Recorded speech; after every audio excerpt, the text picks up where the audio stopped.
I do understand that it was, from what I've heard, it was a political situation, but my understanding was that the Carver board didn't want to partner with the Scott board because some of the discourse going on among the Scott County commissioners that sit up here every Tuesday. So it's too bad we couldn't get that put together. I think there's still some opportunities to look at the jail merging situation, which could possibly save a couple $1 million a year, and that would be great.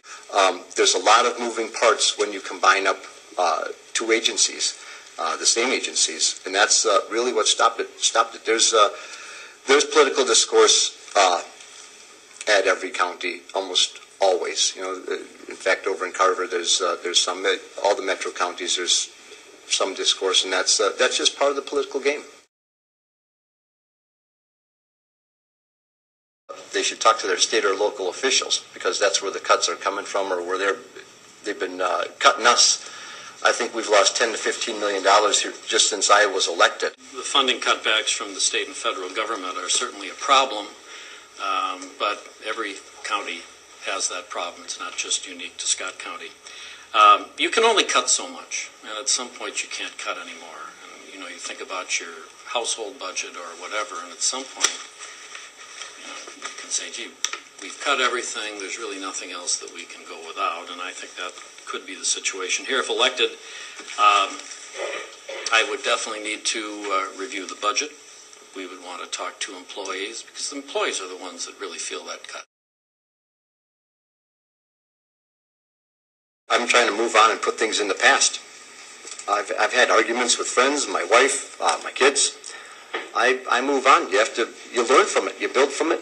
I'm sure here at work, here at Scott County, maybe there never was an argument between any employees, but you know what? You move on. You find an answer. You find a resolution. You shake hands, and then you move on.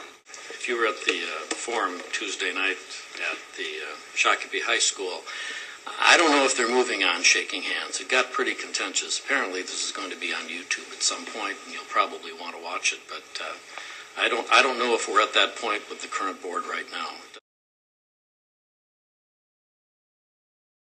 Gary has had a good employee review. I understand it was above average in terms of the rating on the various areas of his job description. I think Mr. Shelton does a nice job. I may not always agree with Gary, and Gary might not always agree with me as well. But I think he does a fine job. I think he's an asset to Scott County. And my feeling is, if it's working, why change it? You know, there was some things that an employee brought up. I went to the attorney, as I stated, with Gary Shelton in the room, and we cleared things up. But things escalated from there, but I was satisfied with what was going on at the time, so I'm not going to fire him. How do you justify restricting comments at a board meeting without prior notice to the public, and then slamming the gavel and shouting "you're done" when someone comes up to speak? They could come up and talk about roads if they got ditch problems, water problems, whatever, but I do not think the Scott County boardroom is the forum to bash or endorse candidates or ideas or amendments. If they want to come up and say anything else, they're welcome to do it. But during the election time, I don't think we should fund that with taxpayer dollars. Well, my understanding is that if that change was made and was going to be held, I would think that would have to be changed in the operating policy that the board has. And unless it has been changed and it hasn't been updated on the website, I don't see any reflection of that has taken place.